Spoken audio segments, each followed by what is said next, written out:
Praise the Lord. सबको जय मसीह की।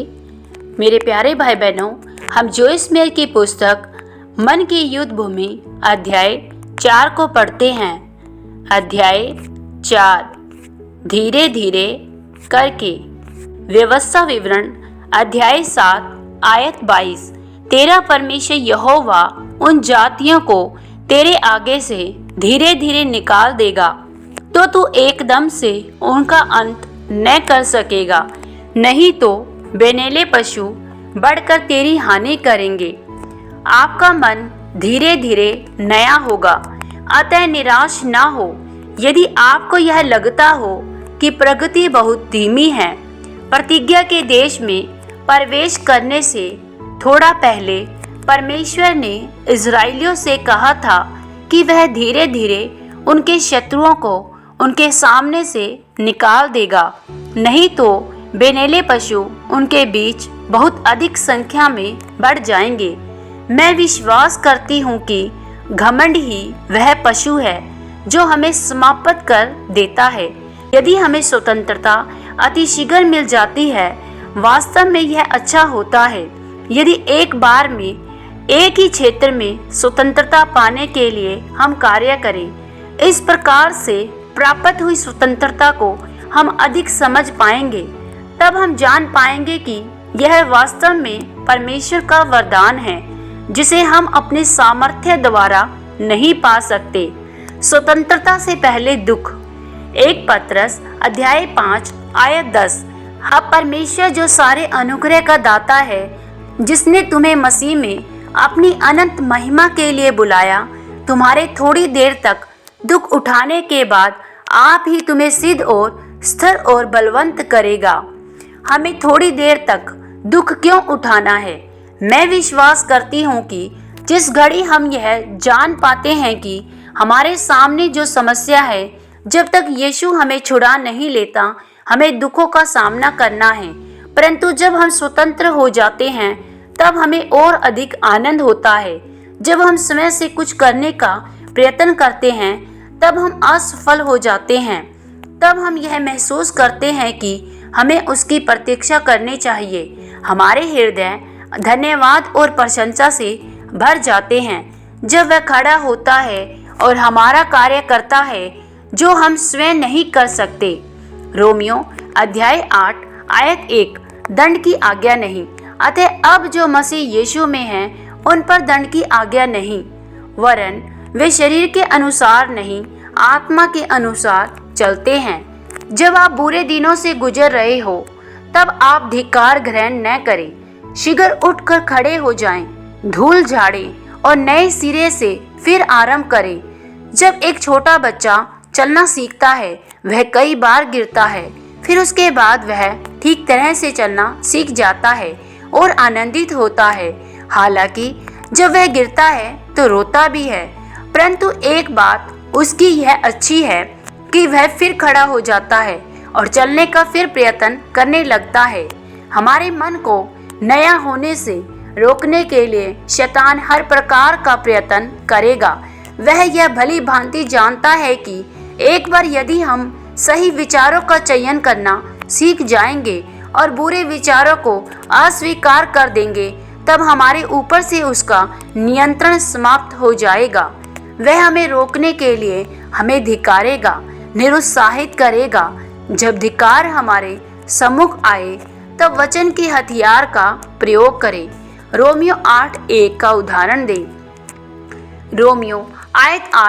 रोमियो अध्याय 8 आयत 1 का उदाहरण दें। शैतान और आप स्वयं को यह याद दिलाएं कि आप शरीर के अनुसार नहीं चलते, परंतु आत्मा के अनुसार चलते हैं। शरीर के अनुसार चलने का अर्थ है स्वयं पर भरोसा करना। आत्मा के अनुसार चलने का अर्थ है परमेश्वर पर भरोसा रखना। जब आप असफल हो जाएं, इसका अर्थ यह नहीं कि आप दुर्बल हो गए। इसका सरल अर्थ यह है कि आप हर चीज सही तरीके से नहीं करते। हम सबको यह सत्य जान लेना चाहिए कि हमें सामर्थ्य के साथ दुर्बलताएं भी है। अपनी दुर्बलताओं में मसीह को शक्तिमान होने दीजिए। अपनी दुर्बलताओं के दिनों में उसे अपनी शक्ति बनने दीजिए। मैं फिर कहती हूँ, धिक्कार ग्रहण न करें आप संपूर्णतः विजय होंगे, परंतु इसमें समय लगेगा क्योंकि यह धीरे धीरे ही होगा। निरुत्साहित न हो। भजन संहिता अध्याय 42 आयत 5। हे मेरे प्राण, तू क्यों गिरा जाता है? तू अंदर ही अंदर क्यों व्याकुल है? परमेश्वर पर आशा लगाए रहे, क्योंकि मैं उसके दर्शन से उद्धार पाकर फिर उसका धन्यवाद करूंगा। निरुत्साह आशा को नष्ट कर देता है। इसी कारण शैतान सदैव हमें निरुत्साहित करने का प्रयत्न करता है। आशा बिना हम हियाव छोड़ देते हैं। यही ही शैतान हमसे चाहता है। बाइबल हमें बार बार बताती है कि हमें निरुत्साहित और साहसहीन नहीं होना है। परमेश्वर जानता है कि हम विजयी कभी नहीं हो पाएंगे यदि हम निरुत्साहित हो जाते हैं। अतः वह सदैव हमें उत्साहित करता है। जब भी हम किसी योजना पर कार्य करना प्रारंभ करते हैं, वह हमसे कहता है निरुत्साहित न हो। परमेश्वर चाहता है कि हम उत्साहित रहें, निरुत्साहित नहीं। जब निरुत्साह और धिक्कार आपको घेर लेते हैं, तब आप अपने विचार जीवन की परीक्षा करें। किस प्रकार के विचार आप सोच रहे हैं? क्या वे ऐसे तो नहीं, मैं यह नहीं कर पाऊंगा, यह अत्यधिक कठिन है, मैं सदैव असफल हो जाता हूँ, सब कुछ वैसा ही रहता है, कुछ भी नहीं बदलता। मैं निश्चित हूँ कि अन्य लोगों को अपना मन नया करने में इतनी समस्याओं का सामना नहीं करना पड़ता होगा। अच्छा होगा कि मैं यह छोड़ दूँ। मैं प्रयत्न करते करते थक गया हूँ। मैं प्रार्थना करता हूँ, परंतु ऐसा प्रतीत होता है कि परमेश्वर मेरी नहीं सुनता। हो सकता है कि वह मेरे कार्य करने के ढंग से निराश हो गया हो, या इसी कारण मेरी प्रार्थनाओं का उत्तर नहीं देता। यदि आपके भी विचार ऐसे ही हैं, तो कुछ आश्चर्य नहीं कि आप भी निरुत्साहित हो जाएंगे और धिक्कार के अधीन हो जाएंगे। याद रखिए, आप वैसे ही बन जाते हैं जैसा आप सोचते हैं। निरुत्साहित विचार करने से आप निरुत्साहित हो जाएंगे। धिक्कार वाले विचार सोचने से आप धिक्कार के अधीन हो जाएंगे। अपने विचार बदलिए, तब आप स्वतंत्र हो जाएंगे। नकारात्मक ढंग से सोचने के स्थान पर आप इस प्रकार सोचें, हालांकि चीजें बहुत धीमी गति से चल रही है, परंतु परमेश्वर का धन्यवाद हो कि फिर भी मैं प्रगति कर रहा हूँ। मुझे निश्चय है कि मैं सही मार्ग पर हूँ, जो मुझे स्वतंत्रता की ओर ले जाएगा। कल का दिन एक बहुत बुरा दिन था। मैं दिन भर गलत ढंग से विचार करता रहा था।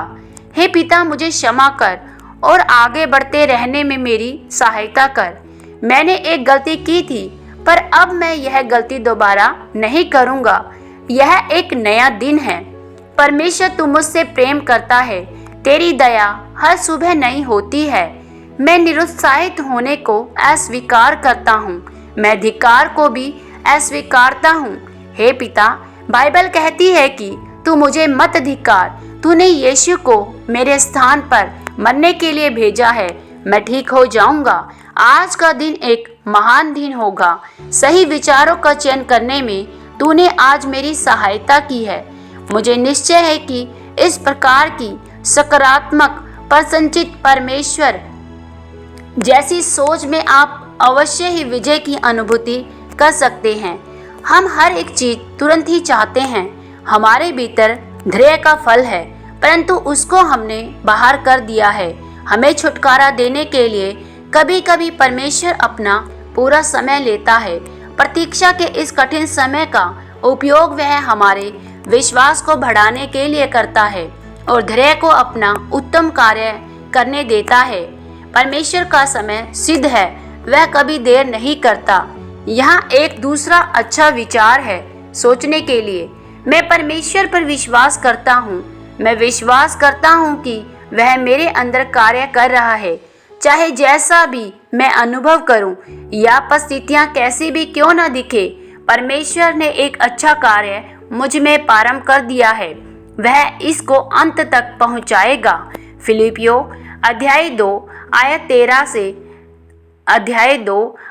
13 से 1:6 के अनुसार, इस प्रकार आप अपने वचन के हथियार का प्रयोग गढ़ों को ढा देने में कर सकते हैं। मैं आपसे अनुग्रह करती हूँ कि न केवल आप सही विचार करें, परंतु चिल्लाकर आप उन्हें स्वीकार भी करें। याद रखें, परमेश्वर आपको धीरे धीरे छुड़ा रहा है। अतः निरुत्साहित न हो और धिक्कार का अनुभव न करें। यदि आपसे कोई गलती हो जाती है, अपने आप में धीरज रखें। आमीन।